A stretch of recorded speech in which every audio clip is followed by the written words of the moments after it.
sempre uma situação difícil, nós sabemos do que foi a perda salarial desses anos, seja provocado por restrições legais, seja provocado pela inflação.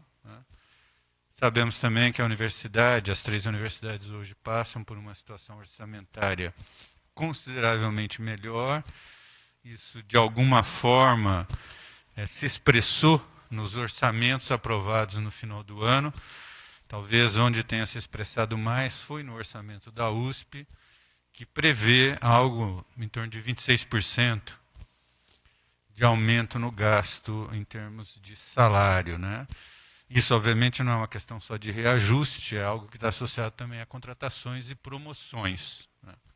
Mas que indica uma possibilidade bastante razoável da gente pensar num reajuste salarial para esse ano.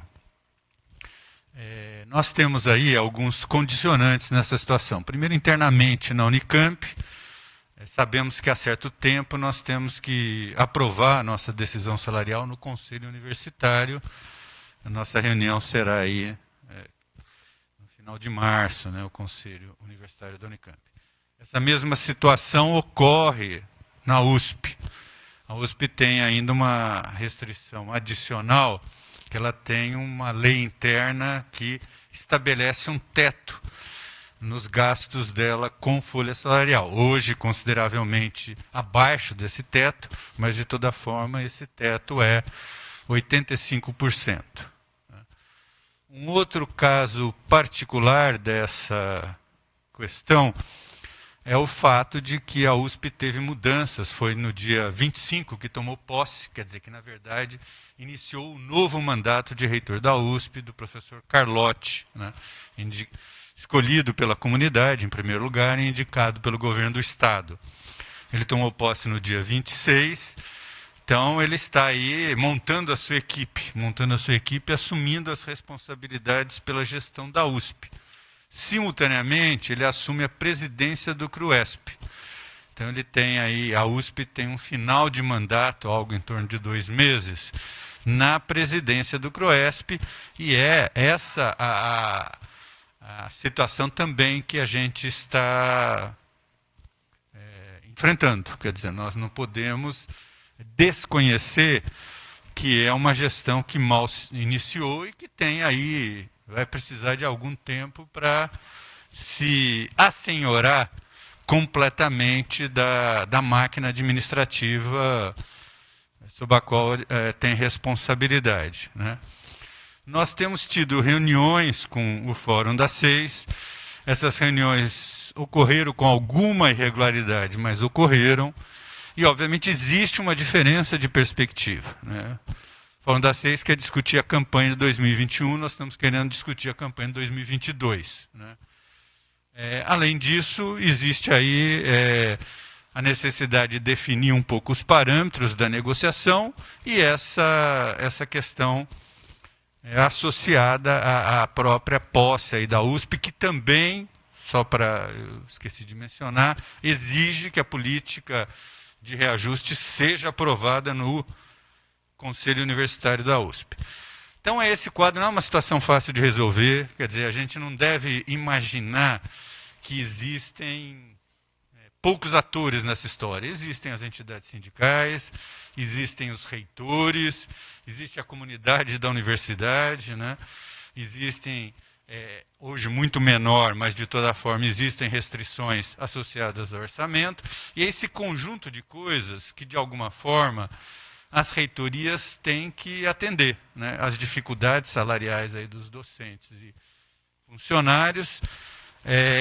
Acredito, tenho muita fé que o reajuste esse ano será bastante considerável, mas nós temos que ter uma certa paciência de lidar com esse conjunto de variáveis que interferem no resultado, que estão interferindo e interferirão no resultado desse processo de negociação.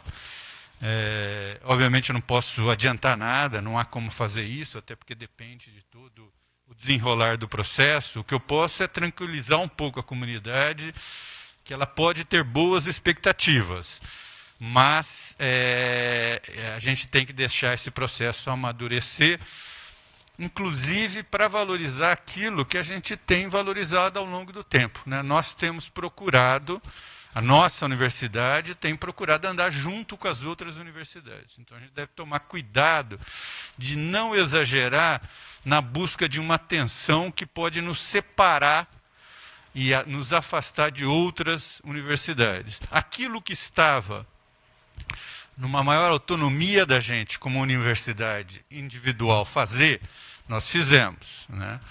A gente acelerou bastante os processos, grande parte dos processos de progressão. Hoje mesmo a gente aprovou vários concursos, alguns dos quais, eu não sei se vocês olharam em detalhe as pautas, algumas livres docências que a gente aprovou hoje foram pessoas que tinham sido aprovadas, mas não poderiam ser contempladas por causa das restrições orçamentárias quando a avaliação delas foi encaminhada, né? Lá atrás, quando foi posto um número limite para a concessão de títulos de livre docência por unidade. Nós, nessa reunião de hoje, todas as pessoas que tiveram a sua livre docência aprovadas em diferentes unidades, nós homologamos nessa CEP e garantimos os recursos no orçamento para isso se viabilizar. Então, acho que isso, na margem de autonomia que a gente tem, é um fato concreto feito por essa administração. Ampliamos o Vale Alimentação com um reajuste bastante considerável, né? Então, nós temos, está claro, do meu ponto de vista, que existe aí uma preocupação bastante séria da administração na valorização das nossas carreiras. Agora, nós temos que proceder com cuidado, com calma, e não é a questão orçamentária, essencialmente, é a questão de ir junto com as nossas irmãs, outras universidades, para a gente não criar entre nós aquilo que pode enfraquecer a nossa ação, o nosso papel no sistema público universitário de São Paulo.